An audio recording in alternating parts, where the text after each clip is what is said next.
गजपति जिला रायगढ़ ब्लॉक अंतर्गत नारायणपुर सरस्वती शिशु विद्या मंदिर में विद्यालय स्तरीय विज्ञान मेला उत्साहर सहित अनुष्ठित होईची। एही मेला रे 61टी विज्ञान प्रकल्प प्रदर्शित होइतबा बेले 61 जन छात्र छात्री सक्रिय भावे अंशग्रहण करथिले।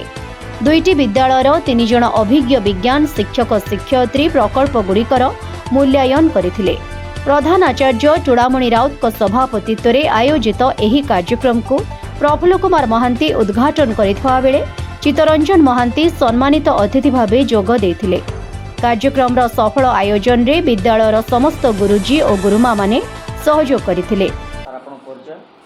आनंद कुमार शतपथी और लांडुसाई सरकारी उच्च प्राथमिक विद्यालय लांडुसाई शिक्षक।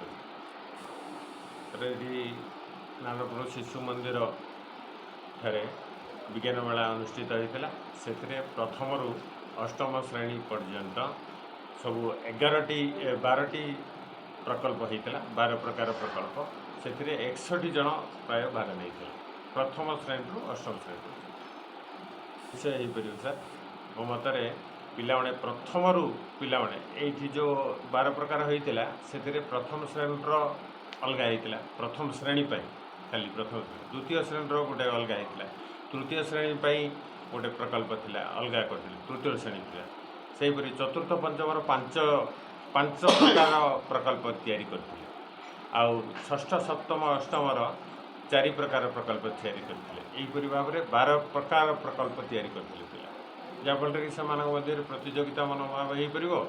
द्वितीय कथा है से भितर आग्रह बढ़ी पार गवेषणा कर इच्छाटा प्रथम श्रेणी जागृत है सी निश्चय आगामी भविष्य उज्जवल भविष्य। गजपति जिल्लारू टिकिली मांग रिपोर्ट भंजदूत खबर।